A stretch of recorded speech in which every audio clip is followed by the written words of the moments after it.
Hello friends, I'm Swati and welcome back to my channel. I hope you must have enjoyed my previous videos from Andamans, and if you're not aware of them and new to my channel, I have left the link below in the description box. You can go and check them now. And today I'm back with another video. So today I will tell you how to plan your trip to Goa, and also I will share my experience of the trip. Since I'm a new vlogger, so when I've been to Goa, I didn't shoot videos, but I have some beautiful clicks from there. But before we proceed, don't forget to subscribe and press the bell icon. Also, you can follow me on Instagram too. Now, without any further delay, let's get started. You can start your journey from Delhi. I took flight from there only. It is a direct flight of 2.5 hours from Delhi to Goa. If you land at the airport in the evening, then you can stay in nearby hotels. If you want to explore Goa better and don't want to waste time, then start exploring it from the last. Since I landed in the evening, so I booked the hotel nearby, and the next morning I rented a bike and reached Arambol, which is the last place in the North Goa.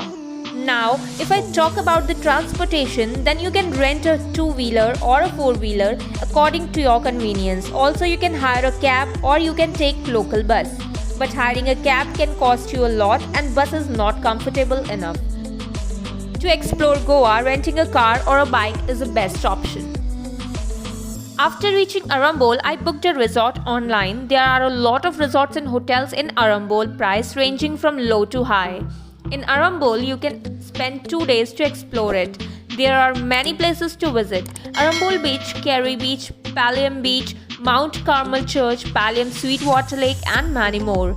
Most visited, Arambol Beach is the newest beach developed in Goa and attracts a number of tourists across the year. This beach borders the Mandaram Beach and Kerry Beach on two sides. You can enjoy a number of water sports activities here. Being in Arambol, I realized there Indian tourists were lesser in number than the foreigners, and also it is much peaceful place than other places in North Goa. For shopping purpose, Arambol is perfect. The streets of Arambol are lined with a number of eateries and street side vendors. Overall, my experience there was too good, and I would recommend you to spend at least 2 days in Arambol when you are in North Goa. After staying 2 days in Arambol, pack your bag and leave for Anjuna. I did the same. Anjuna is known for its electronic music trance parties. At Anjuna Beach, you can witness some of the stunning scenery and photographic view during sunrise and sunset. Chapora Fort is very close to Anjuna Beach. Chapora Fort is located on the top of a hillock and overlooks the Arabian Sea from 3 sides. Picturesque view of Anjuna and Vegeta beaches are mesmerizing. Chapora Fort became popular after it was featured in Bollywood movie Dil Chahta Hai. Also in the evening, you can explore Anjuna weekly markets. One is a flea market which opens on Wednesday and other is Saturday night market. Even if you don't want to shop for anything, do not miss out both of these markets. Adding to this, Anjuna is famous for its clubbing. The party scene in Anjuna is dramatic. You can simply walk into most of the beach shacks or clubs and you will not be disappointed. There are some popular clubs like Club Cabana, Curly's Beach Shack, UV Bar, Purple Martini at Sunset Point, and many more. Anjuna has a lot to do. It's your turn to spend a night here.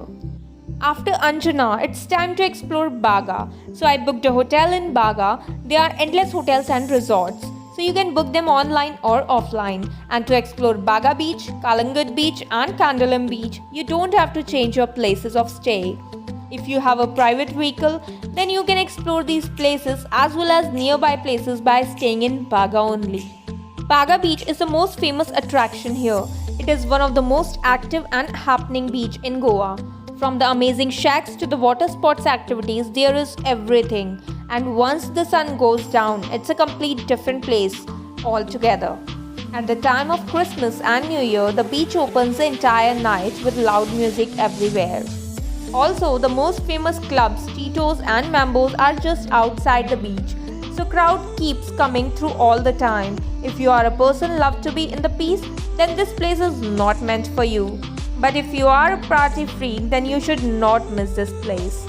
So for all this, you should take 1 day. And the next day, it's time to explore Kandalam Beach and Kalangut Beach. Since I had done water sports activities at Baga Beach, so I decided to not waste too much time at the Candolim beach and I headed to the Kalangat beach. From here you can go for watching the dolphins. They will take you there through the boat. I also went for this, but my experience was worse because I didn't watch a single dolphin. And then after spending some time there in the evening, you can go to Aguada Fort, which is in Candolim. Do not visit this place at noon. The sun rays are hard at that time. It is one of the famous forts in Goa. Actually, it's a jail built by Britishers. It has a lighthouse as well, but now it is not functional. So better to spend some time here for old architecture apart from the beaches of Goa. It is a good spot for photography too. You can have good top view from here to see Mandovari River. Overall, it is a must visit place in Goa. And after doing all this, you will end your day. And then on the 5th day, wake up early and reach Dudhsagar Falls. Because Dudhsagar Falls is some 88 kilometers from Baga and the entry for going to the Dudhsagar Falls closes after 9 am. So it's better to wake up early and reach there, or you can go there in the evening one day before according to your convenience. Since I didn't know about the entry and timings of the waterfall, so I missed it during my trip because I didn't have more days to visit it. So be prepared for this and don't do this mistake as mine. But when I'll be in Goa next time, I'll definitely visit this place. Well, overall it was my great experience in Goa. I realized that it is cheap, the people are wonderful and you will have a great time. If it is your first time, I would definitely recommend going for 2 weeks if possible, so that you can explore each and every part of the North Goa. But in all fairness, I can say it's worth it when you get there. Can't wait to go back to this place. If you are planning your first trip, I hope you will find this helpful. So with this, I have come to an end. If you like this video, please press the like button, and if you are new to my channel, please subscribe and press the bell icon so that you can get notifications of my upcoming travel videos. So I'll meet you in my next video. Till then, bye bye and take care.